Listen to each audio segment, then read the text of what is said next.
Welcome to the WTR Small Cap Spotlight podcast. I'm your host, Tim Gerdeman, Vice Chair and Co-founder and Chief Marketing Officer of Water Tower Research. In today's episode, I'm being joined by my colleague, Peter Gastreich, Managing Director of Energy Transition and Sustainable Investing. Last week, Peter kicked off the first of a three-part symposium series exploring investment opportunities emerging from industrial decarbonization and the circular resource economy. The specific focus of part one of the symposium was sustainable aviation fuel, also known as SAF.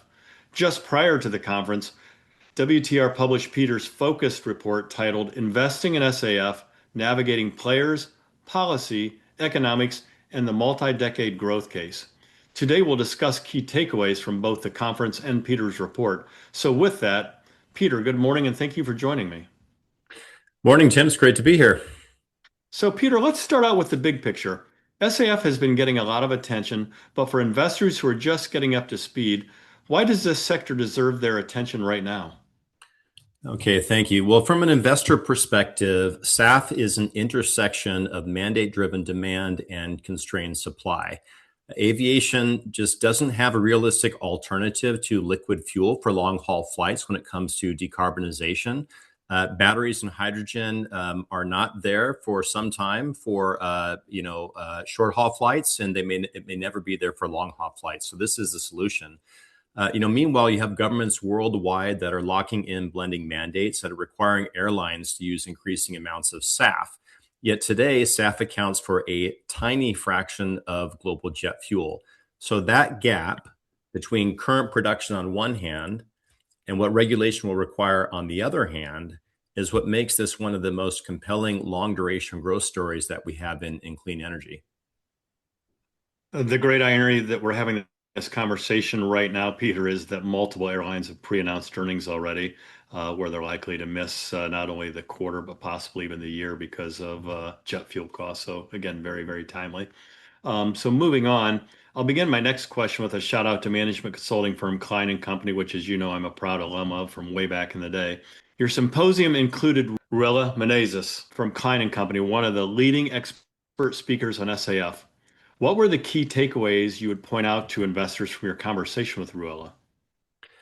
Well, Ruela had three big takeaways that I would flag for investors here. The first is how she characterized the 2030 outlook as demand-led and supply-constrained. We're starting from less than 1% of global jet fuel today. Policy mandates in the EU and UK are clarifying what demand will look like, but credible supply is going to be the weak leg here.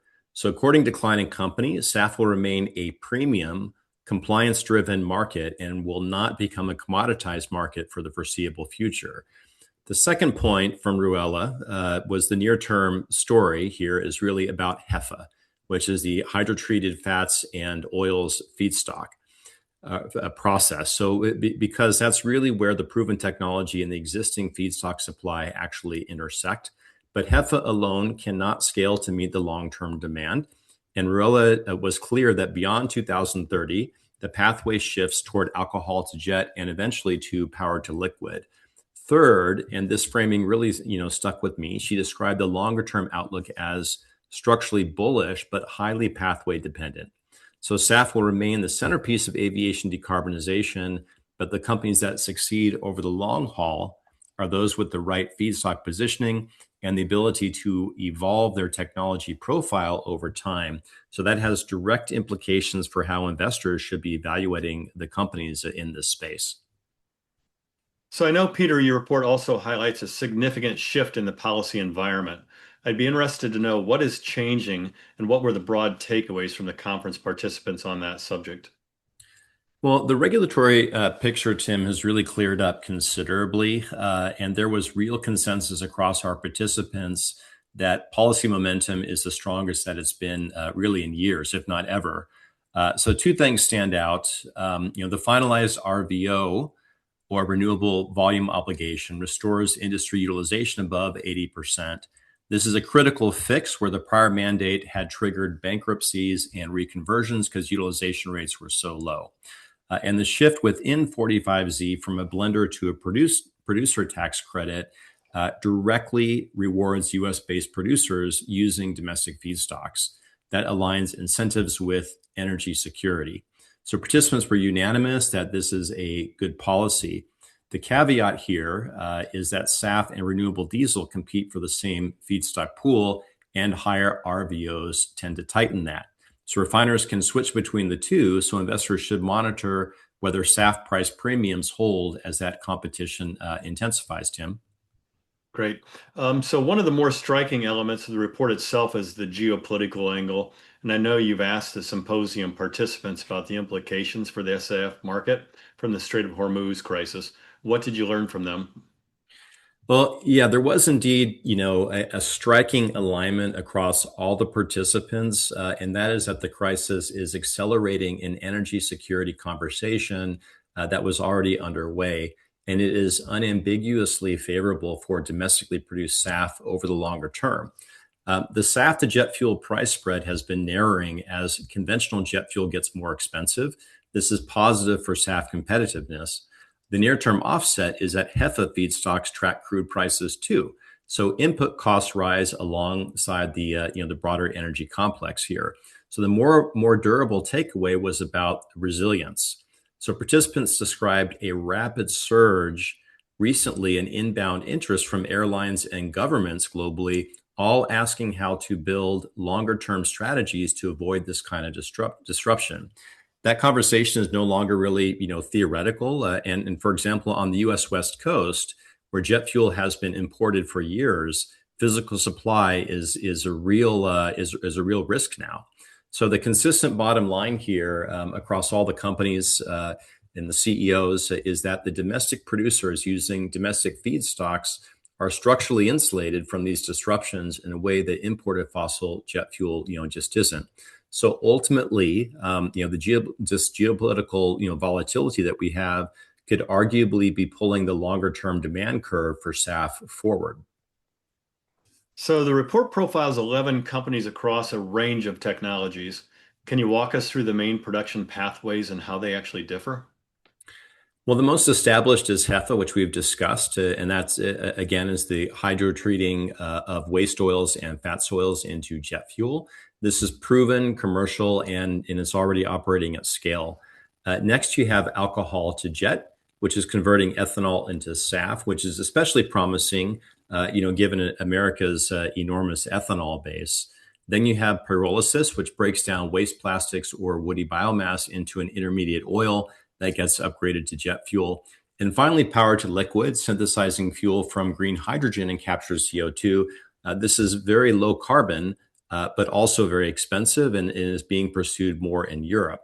So, each of these, and it's not limited to these, but, but in general, these each company carries a, different feedstock profile, cost structure and risk reward proposition. And the report will walk you through that on a company by company basis. Yeah, certainly going back to my chemical industry equity research days, those are all vastly different, I must say. So moving on, speaking of carbon intensity, your report emphasizes CI as a critical metric. Why is it so important for investors to understand this? Well, it's important because carbon intensity directly determines how much revenue a producer earns per gallon. So the 45Z credit, California's LCFS, and international frameworks all reward lower carbon intensity with higher credit values. A producer with low carbon intensity SAF will earn more per gallon than a producer that has a higher CI score. And airlines are increasingly factoring, life cycle emissions into purchasing decisions as they pursue decarbonization. And so, Tim, CI score, therefore, it's a very important metric, and investors need to be mindful of that. Okay. So your report also provides an investor due diligence framework. What are the key questions investors should be asking SAF companies? Well, in the report, we lay out 10 foundational pillars for investors to focus on. So these include things like feedstock, which was brought up by Ruella at Kline Company as the most important, critical factor here. So where is it coming from, and how secure is that supply? Technology readiness. Many biofuel ventures have stumbled going from pilot to commercial scale.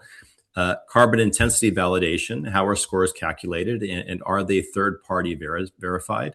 Then on the financial side, you have capital structure. We have to look at offtake agreement quality and whether management has a track record of building and operating facilities. There are many more important questions to ask, and investors can apply this framework across the full spectrum of SAF companies. Related to that, Peter, I know you also asked keynote speaker Ruella from Kline Company what the elements are for successful SAF projects. What was her response to that question? Ruella was direct, and her answer challenges how many developers actually approach these projects. So she said the most important success factor is locally produced feedstock.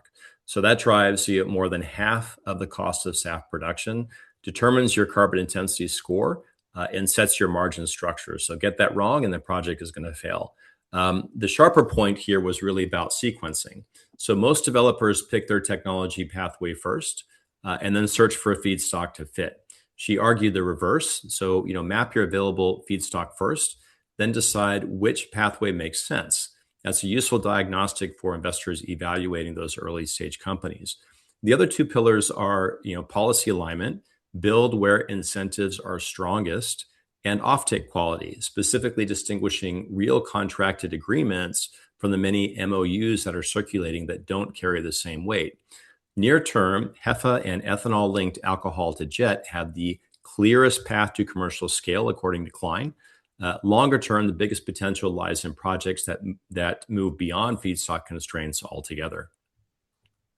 Using Kline Company's framework as a lens, that having been said, how would you say the four companies in the symposium measure up? Well, when you run the four companies through the Kline Company lens, they hold up very well, although each has a different profile. So we hosted Abundia Global Impact Group, Comstock's Bioleum Corp, Calumet's Montana Renewables, and XCF Global. So on feedstock, all four are intentionally anchored to domestic, locally sourced supply, waste plastics and biomass, woody biomass, and lignin streams, North American oils and fats, and distillers, corn oil. That's not coincidental. It's really the foundation that Ruella said separates viable projects from the challenged ones. On the policy alignment front, Montana Renewables, which is an unrestricted subsidiary of Calumet, is probably the most mature here, actively monetizing producer tax credits and operating within multiple overlapping incentive frameworks simultaneously. The others are earlier stage, but structurally well positioned, as the 45Z producer credit rewards exactly the US-based domestic feedstock model that they're building. On offtake, Montana Renewables stands out with pre-contracted blue chip offtakers already in place. XCF has a differentiated structure with BGN absorbing 100% of both feedstock supply and offtake. Finally, Abundia Global Impact Group and Bioleum, which, as I mentioned, is part of Comstock, are earlier in that process, though both are advancing toward FID milestones. But overall, the four companies filter very well and are real leaders in the space and appear to have platforms that are largely built around the framework introduced by Kline Company. Another company I just want to flag here, Tim, is Gevo, which is not in this first installment of the symposium, but definitely need to flag them because they have a distinct advantage of being integrated into carbon capture and sequestration.